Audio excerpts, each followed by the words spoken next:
Fei menemui Si Yun yang sedang membeli beberapa arak. Namun ia merasa heran karena Si Yun membeli arak tanpa menggunakan uang.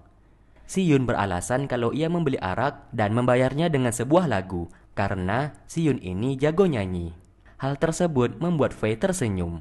Mereka berdua pun minum bersama. Si Yun merasa kaget karena Fei meminum arak tersebut dengan sangat cepat. 好久了。那时候我真傻。这可比你爹直接带你下山要厉害多了。 Lagi-lagi, Fei menanyakan identitas Si Yun sebenarnya. Namun Si Yun malah mengalihkan topik pembicaraan. 我这不还会打铁铸剑吗？帮美人打扮。那他这世道越艰辛，戏曲写。原来你把你遇事只会跑的三脚猫功夫吹。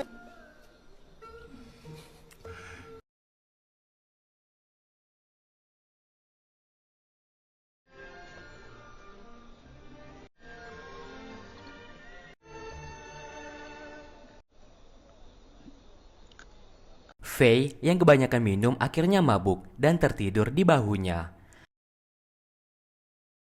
Fei lalu dibawa ke penginapan.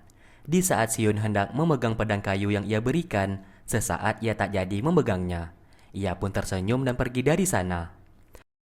Keesokan harinya, Si Yun mendatangi toko pembuatan pedang dan ia ingin membeli pedang khusus untuk perempuan yang hendak ia berikan kepada Fei nantinya.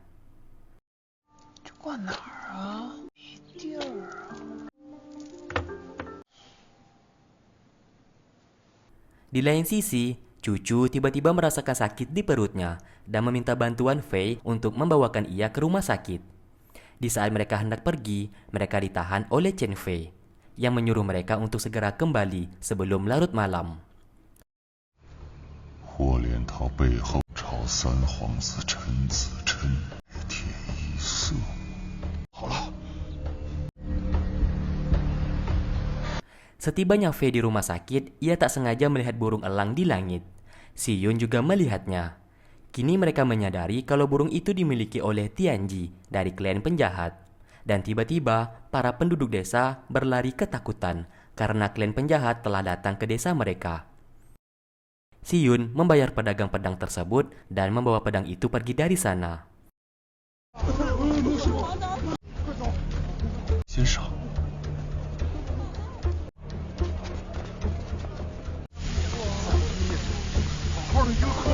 Ternyata saat ini, penginapan yang ditempati oleh klan 48 telah hangus terbakar.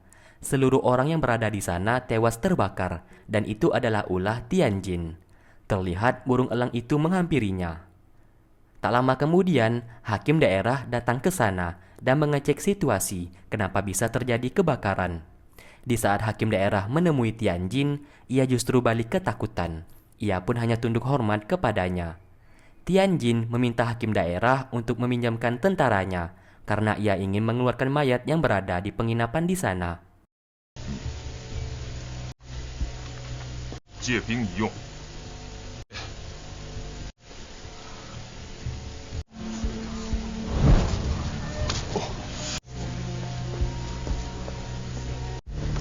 张开！庄主来了。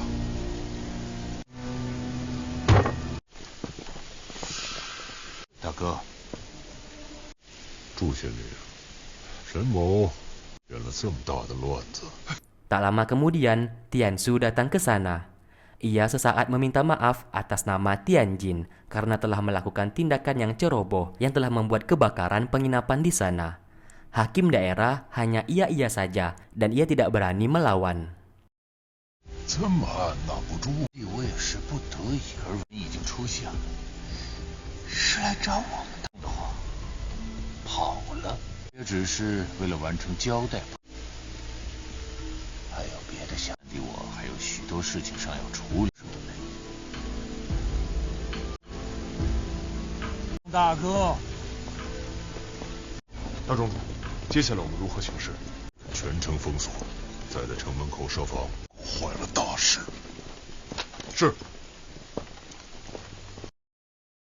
Para korban satu persatu mulai dikeluarkan dan mereka melihat Chen Fei beserta adik dari Cucu telah tewas di sana.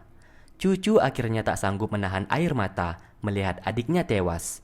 Begitu juga dengan Fei yang bersedih melihat teman-temannya di klan 48 telah tewas. Tianjin mengetahui kalau ada 2 orang wanita yang selamat dari kebakaran itu, dan orang yang dimaksud adalah Fei dan Cucu, anak dari Jenderal Wu. Tianjin menyuruh pasukannya untuk memperluas area pencarian dan harus menemukan keberadaan salah satu anak Jenderal Wu. Gerbang kota juga ditutup supaya tidak ada orang yang bisa keluar. Karena keberadaan mereka sedang dicari, Fei menyuruh Cucu untuk sembunyi di sana. Keberadaan mereka hampir saja ketahuan. Fei dengan sigap membunuh penjahat tersebut dan mengambil bajunya untuk menyamar menjadi pasukan klan penjahat. Lagi-lagi, Tiansu menjadi murka dengan Tianjin yang bertindak seenaknya tanpa perintah dirinya.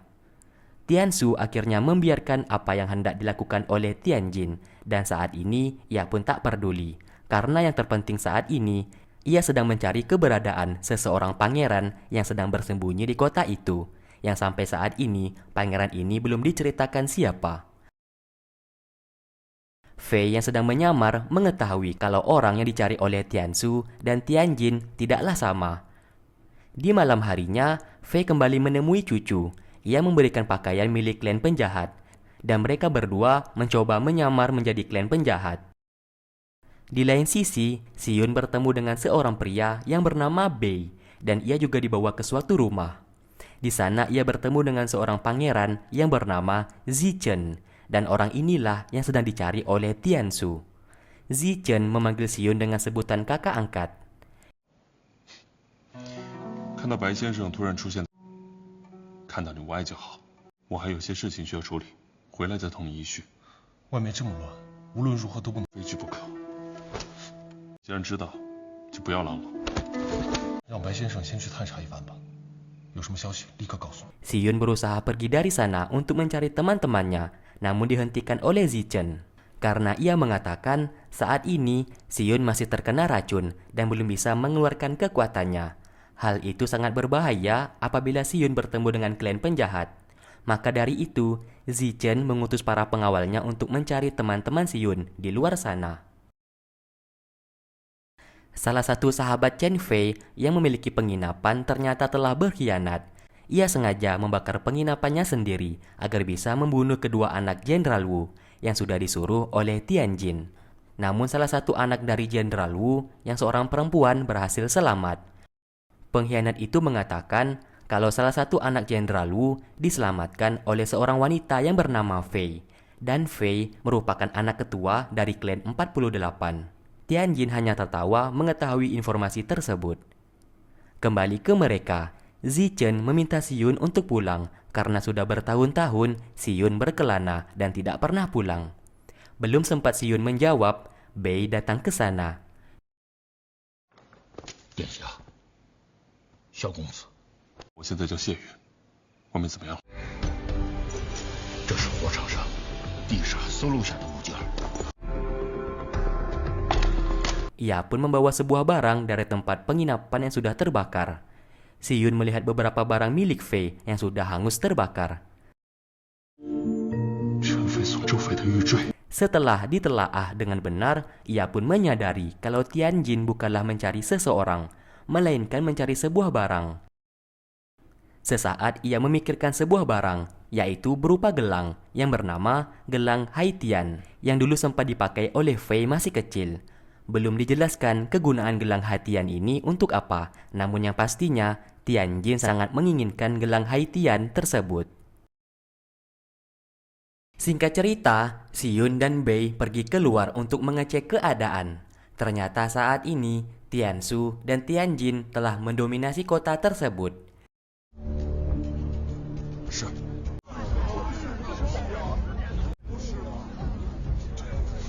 Xiyun mengatakan kalau saat ini Tiansu dan Tianjin saling jaga jarak dan tidak ada komunikasi satu sama lain. Ia pun memastikan kalau mereka berdua saat ini pasti sedang berselisih satu sama lain. Lalu, klan penjahat membawa Chen Fei naik ke atas panggung dan hendak dibunuh di depan umum. Saat ini, Chen Fei dituduh penjahat yang melakukan kebakaran di penginapan kemarin. Si Yun yang melihat itu semua menjadi geram. Ia pun hendak menyerang, namun dihentikan oleh Bei dan menyuruhnya untuk bersabar.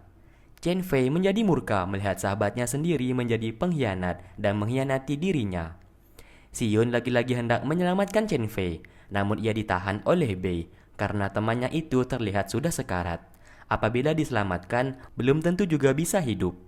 Bei tiba-tiba mengambil sebuah batu dan menembak tepat di kepala Chen Fei hingga tewas. Klan penjahat menjadi heran melihat Chen Fei tiba-tiba tewas di tempat. Mereka pun melihat area sekitar dan mencari pembunuh tersebut.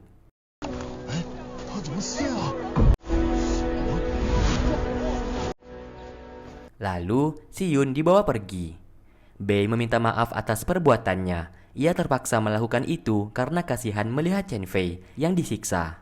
Si Yun yang geram tidak bisa berbuat apa-apa melihat Chen Fei yang telah tewas. Di perjalanan pulang, tiba-tiba si Yun muntah darah karena racun di tubuhnya. Ia pun dibawa kembali ke penginapan. Sesaat, Bei berlutut meminta maaf karena telah membunuh salah satu teman si Yun. Ia melakukan itu karena tidak tega teman si Yun disiksa oleh klan penjahat. Zichen yang mendengarkan hal itu juga meminta maaf atas nama Bei kepada si Yun. Namun Zichen ditolak oleh si Yun karena apa yang dilakukan oleh Bei juga tidak salah. Singkatnya, ia memberikan perhormatan terakhir untuk Chen Fei dengan menuangkan arak di tempat persembahan atas nama Chen Fei.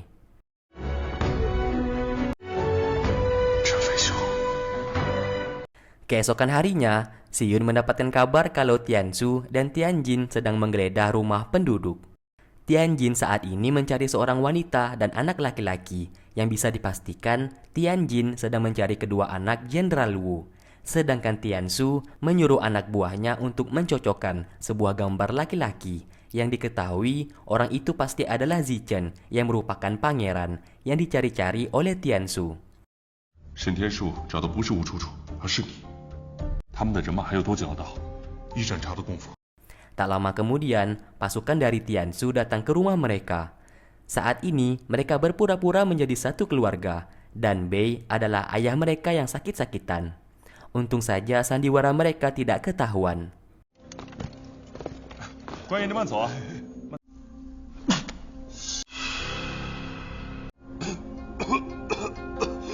对不起，小。 Di saat pasukan tersebut hendak pergi, Zichen yang bersembunyi di balik tembok malah bersin. Tentu saja hal itu membuat kecurigaan.